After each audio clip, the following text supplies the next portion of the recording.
Hello beautiful humans, my name's Tanya and welcome to my channel. Today I'll be showing you how to make some oat waffles. They are gluten-free, dairy-free, and egg-free, but absolutely delicious. So let's get started.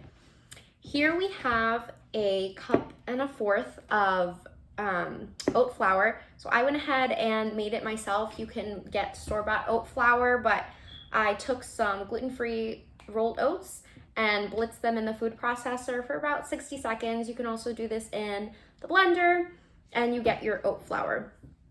So that's for our first dry ingredient. We also have a teaspoon and a half of baking powder, half a teaspoon of cinnamon, and we're gonna be using just a pinch of salt today. For our wet ingredients, I have a half a cup of almond milk here. You can substitute that for any non-dairy milk. You have a half a cup of applesauce, which could be substituted with a mashed banana.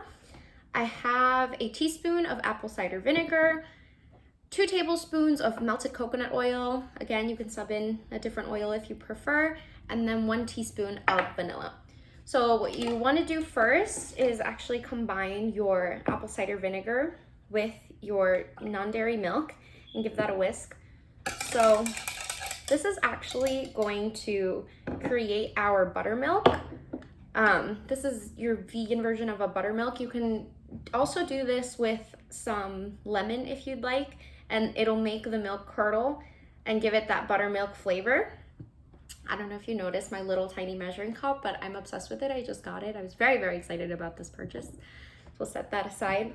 So you generally want to let this curdle for about 5 minutes.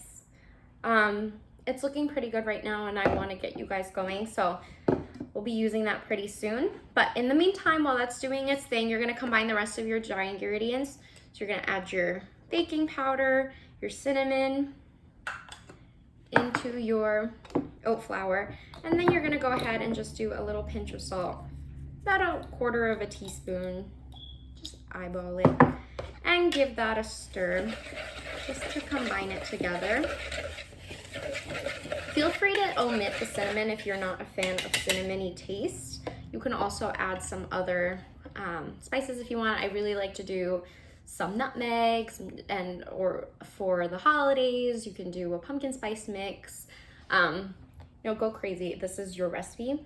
I also do want to mention that when I blitzed the oats earlier to make the oat flour, I did leave it a little bit chunkier because it leaves kind of like little pieces of oats within the waffles, which I happen to really like. But if you want a finer flour, just keep blending and that'll take care of it. So now right into our measuring cup, or you could do this in a separate bowl. You want to add in the rest of your wet ingredients. So we'll take our oil, our vanilla, and give that a whisk. So it's nicely combined. And then finally, you want to add in your applesauce.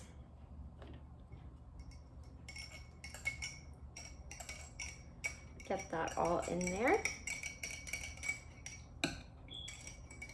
And mix it together nicely.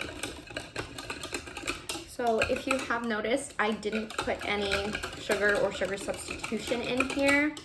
I don't feel that they miss it really, and then it gives you the opportunity to add more maple syrup or whatever you want to top it with.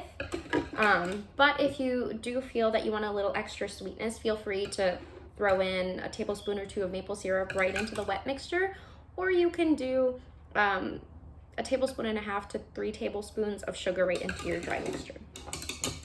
So we're going to combine these together. And you're gonna get a nice wet batter, which is very nice and easy for making waffles. That way you can very easily pour into your waffle maker. And just give it a mix. We don't have to worry about over mixing because there is no fear of overworking the gluten in this one, which is very nice. I do have my family famous waffle recipe that is my go-to for just making normal waffles, and I'll share that with you guys soon if you're interested. But I love these on a day when I'm trying to be a little healthier. So we're gonna go ahead and cook these in the waffle maker. Alrighty, so we have our waffle maker that's been preheating here. You definitely want to let it get hot enough that'll help prevent sticking and it'll cook your waffles properly. So we're gonna go ahead and pour the waffle mix in. You can pour straight from the bowl, you can measure out. It really depends on the size of your waffle maker, how much you're gonna pour in. So I like to just pour or use a spoon, because at this point I know approximately how much to add in there. So you want to make sure it doesn't overflow. You're gonna put in just enough to get it to spread towards the edges, but it will rise, so be careful of that. And you're gonna let that cook. Each waffle maker is different, so cook accordingly. But the trick is to stop cooking when you see that the steam has stopped in the top. A lot of times we'll have these ready buttons and we go by the ready buttons. For vegan waffles especially, they tend to be undercooked. When that button goes off, you'll want to cook them a little longer. So you'll know when that is, when the steam stops. And then you'll have your perfectly cooked waffle. So we'll check back in on these in about 4 to 5 minutes. I see the seams starting and I'll keep an eye on those. Alrighty, so there you have it, folks. Here are our oat waffles. I chopped them with some berries. Go ahead and throw your maple syrup on there, your agave, go crazy. I love to serve this with some yogurt as well.